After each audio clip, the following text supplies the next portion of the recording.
Hi, my name is Brian Sebade. I work for the University of Wyoming Extension. I'm an area educator and focus on agriculture and horticulture education. Today we will be talking about pesticide hazards and first aid. This is a really important chapter that we're going to go through. We're going to start looking at things as far as what is a hazard.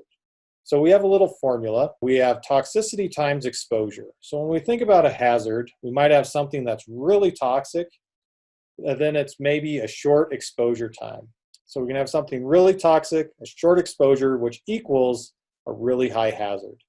We might also have something that is fairly low in toxicity, but then we have a really long exposure to that product, that chemical, whatever it might be, which can also equal a really large hazard. Now we can also have a low toxicity and a really short time period for exposure, which obviously would equal a smaller or a lower hazard. So some potential harmful effects of pesticides.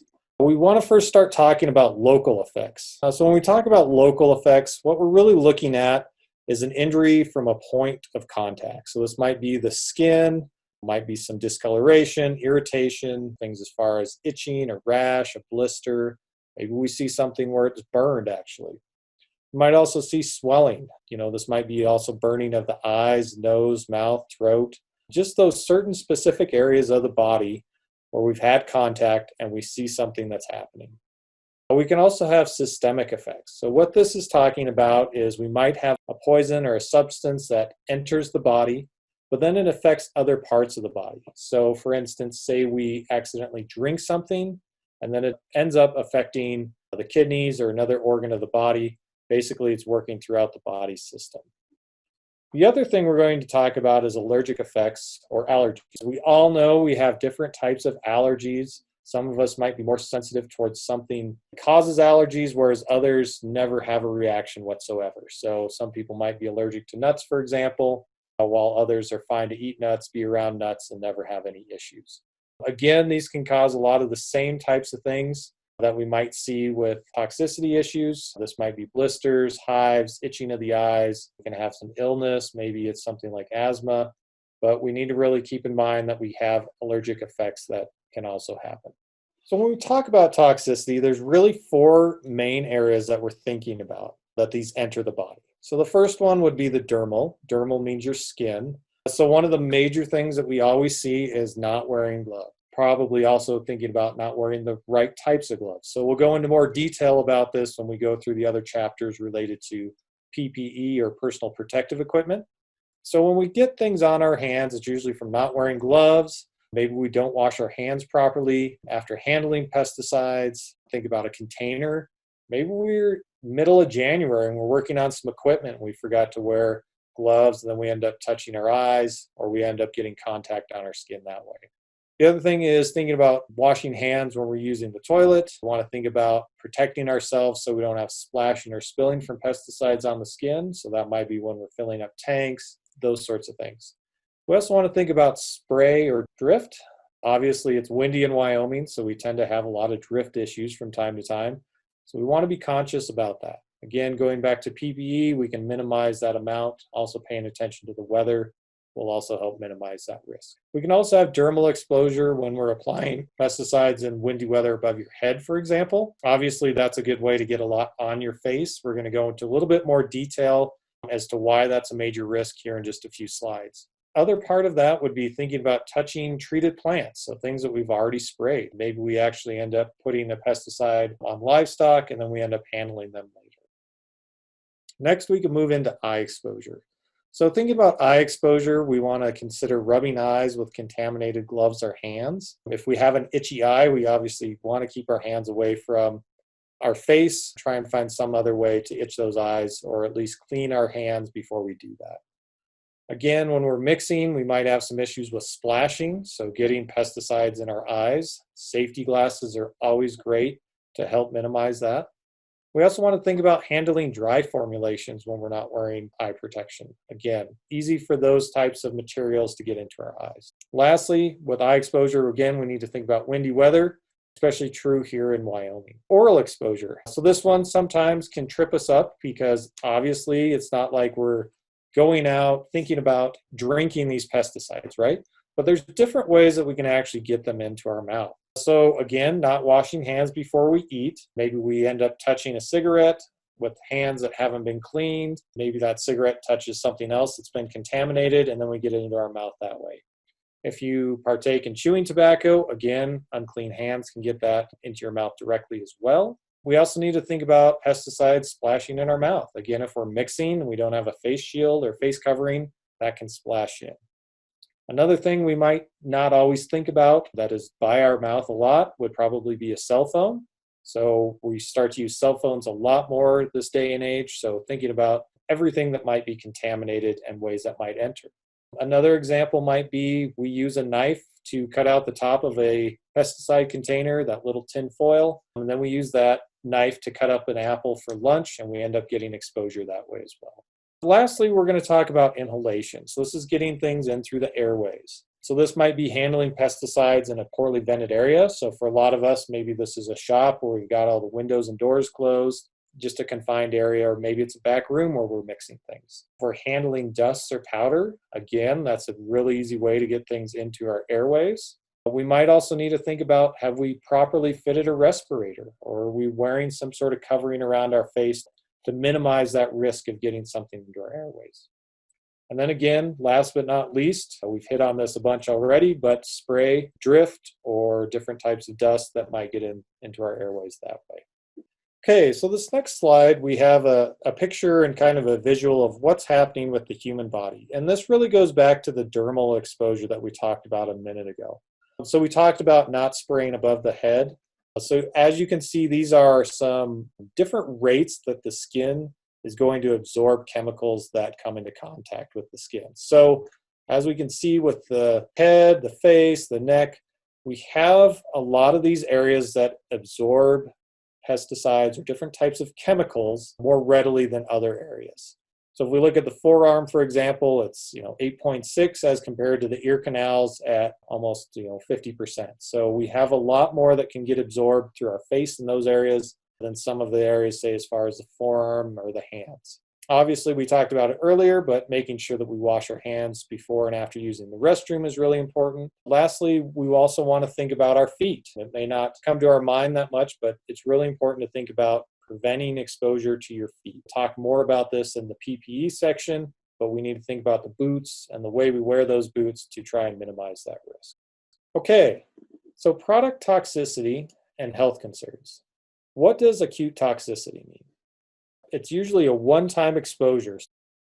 What we're talking about here is not using a pesticide or a product for an extended period of time over multiple years, multiple weeks. We're talking about going out and spraying that afternoon, and then we're having issues that way potentially. So with that in mind, the acute toxicity, so one-time exposure, we want to now talk about signal words and symbols. So these are going to be things as far as danger, warning, or caution.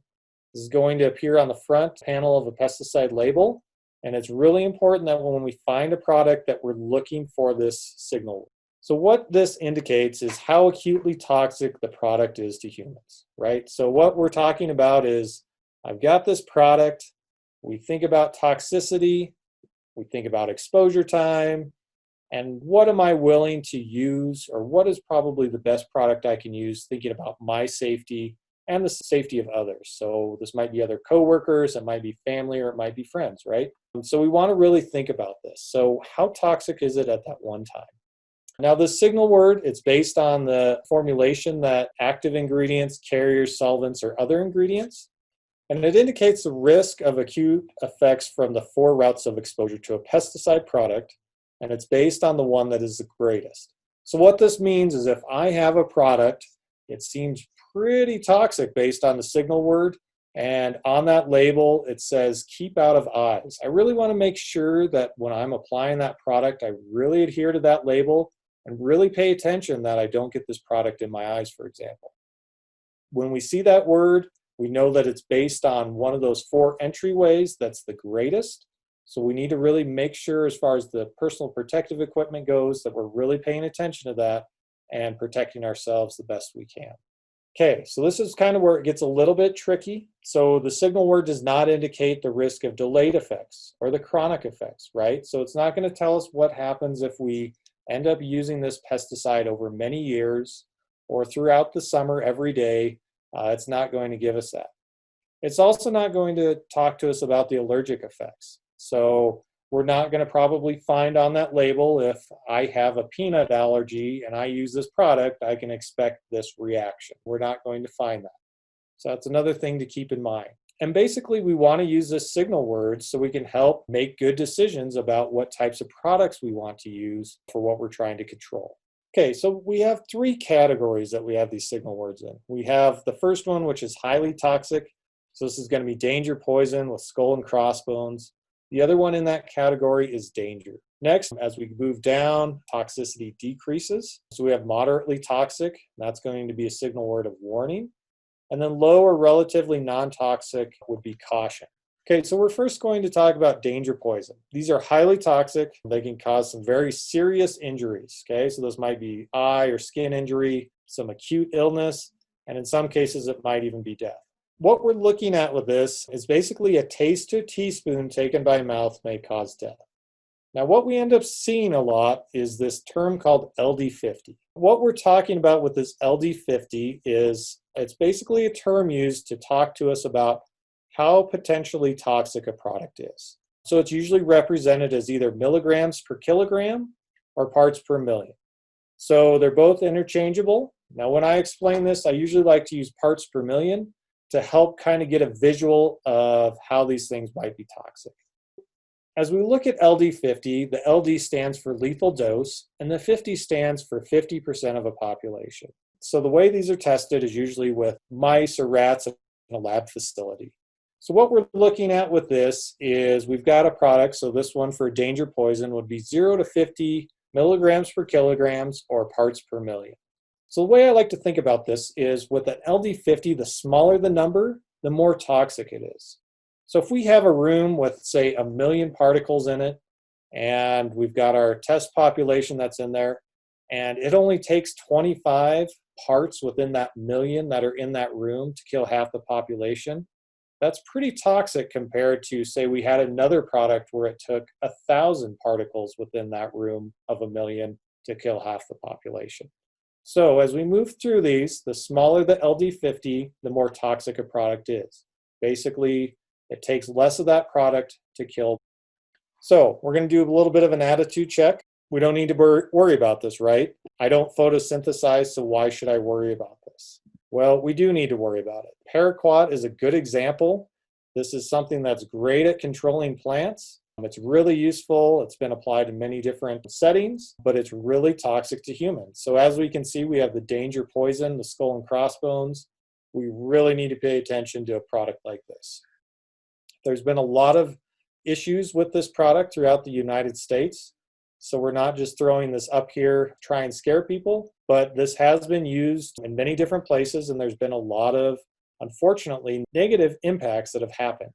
All right, so as we look at this, basically we're looking at about 1/3 of an ounce. So if we look a little bit more on the label, we can see it says can kill if ingested. Acute LD50 of paraquat, 150 milligram per kilogram rat is approximately equal to a 30 milligram per kilogram man. About 10 milliliters of a product may be lethal. So that's really a small amount of liquid. So if we think about an ounce, right, that's really a small amount. Kidney and liver damage may occur after 2 to 3 days. Lung fibrosis after 1 to 3 weeks may cause death. Higher doses may cause multi-organ failure or death within 2 to 3 days. There's a lot of bad stuff that can happen. Now you're probably thinking, I'd follow this label, I'd be fine, I don't have anything to worry about. But where we've seen a lot of issues with this is people sharing these products, they're not keeping the label with the product, and we actually have a lot of accidental people consuming this, and then we end up with some major issues that way. We really want people to pay attention to products that have these types of signal words. Okay, we're going to hit on LD50 again. Again, it's lethal dose. It's the amount that's required to kill 50% of a test population of animals. It's usually rats or mice. And then we can use this to estimate the toxicity of pesticides to humans. So we're not using humans, we're extrapolating that number and then moving that to where it can be more applicable to humans. Again, the lower the LD50, the more toxic a product is. You're not usually going to find the LD50 on the label. And we want to use this number to help compare the relative toxicity of different chemicals. So as we're out there purchasing products or looking at products to use, we can use that number or that signal word to help us make informed decisions. Okay, danger. That signals that the product is highly toxic by at least one route of entry. Products with signal words can cause severe eye damage or skin irritation. So again, we really want to pay attention with these products. Most of you have probably heard of the herbicide Tordon. So here we can see Tordon, right? 101 mixture. And we see that it has a danger signal word. Keep out of reach of children as well. So what we want to pay attention to is the signal word, and then we can also go look at the formulation so we can see what those active ingredients are. Okay, warning. Moderately likely to cause acute illness or skin or eye irritation from the exposure. So again, we see the word moderately and maybe we kind of throw caution to the wind, but we really still want to be paying attention to how we're using these products and following the PPE recommendations. So for a warning, we're looking at a teaspoon to 2 tablespoons taken by mouth may cause death. So again, we're probably not drinking these products, but we need to be thinking about ways that we're becoming exposed to these types of products. So this is going to be an LD50 of 50 to 500 parts per million. Again, a higher number of LD50 means that it's less toxic than some of those danger and danger poison products we just talked about. Okay, again, we have something with picloram in it, but we can notice that the formulation is a little bit different. We're missing an ingredient from that previous label that we just looked at. So with this, we can now see that we're at a warning as opposed to a danger signal word. Okay, finally, we're going to talk about caution. That's slightly toxic or relatively non-toxic. Only has a slight potential to cause acute illness, skin or eye irritation, if any, is likely to be slight. So for this, we're looking at about 2 tablespoons or an ounce or more may be taken by mouth to cause death. Again, just because it has caution doesn't mean that we need to not pay attention. So this is an LD50 of 500 to greater than 5,000. Again, that's a lot more than what we looked at with danger poison, but still one of those we need to still pay attention to PPE and making sure we're not exposing ourselves to these products. Again, we've got another similar Tordon product, different formulation than some of the other ones that we've looked at, and this one is a signal word of caution. So as we're looking through what products we might want to use, obviously if we can, we probably want to go for a product with caution as opposed to danger on the label. We're going to recap some more just so we really understand this because this is really important that we get this. Toxicity is a measure of an ability of a pesticide to cause harmful effects. So we really need to be thinking about that when we're thinking about our safety and the safety of others.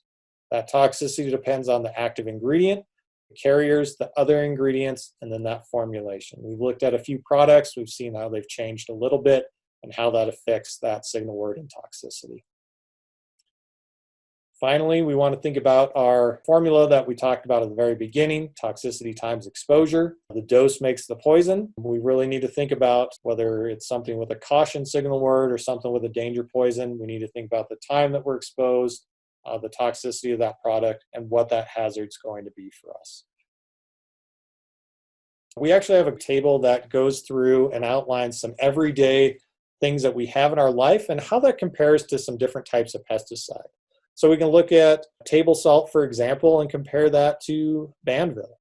Maybe we compare it to Tordon. So potentially table salt is more toxic as compared to Tordon, depending on how that enters the body.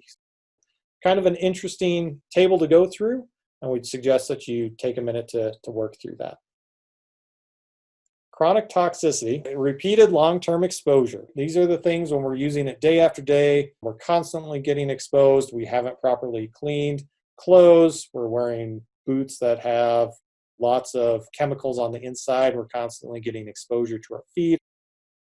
Definitely want to think about ways to minimize the chronic effects. So it's one of the important reasons to follow label direction and can be cautious in handling and applying pesticides. So thinking about, are we wearing gloves in the middle of the winter when we're working on equipment? All those sorts of things are really important to think about when it comes to chronic toxicity. For first aid and pesticide poisonings, obviously we recommend calling the American Association of Poison Control Centers. They're staffed 24 hours and they can provide you with help. General first aid, if you get pesticides on the skin, pesticide in the eyes, inhalation, pesticides in the mouth if swallowed, how to induce vomiting if appropriate, and then antidotes. So for a lot of us, we're probably looking at just washing, but we call the Poison Control Center and they can help us out with some of those issues. We also want to think about heat stress. So as we look at heat stress, a lot of the things that we see here might kind of look like a pesticide exposure. So as we're out there working, applying these pesticides during the heat of the summer, we need to make sure that we're really taking care of our bodies, taking some good breaks, staying hydrated so that we're minimizing the risk of heat stress. And that way we don't have different types of stresses on the body that might look like something as far as a toxicity issue, whereas it's more just a stress. We want to really think about cooling down if you suspect you might have it. Again, drink plenty of water, take some breaks, cool off in the shade or some air conditioning.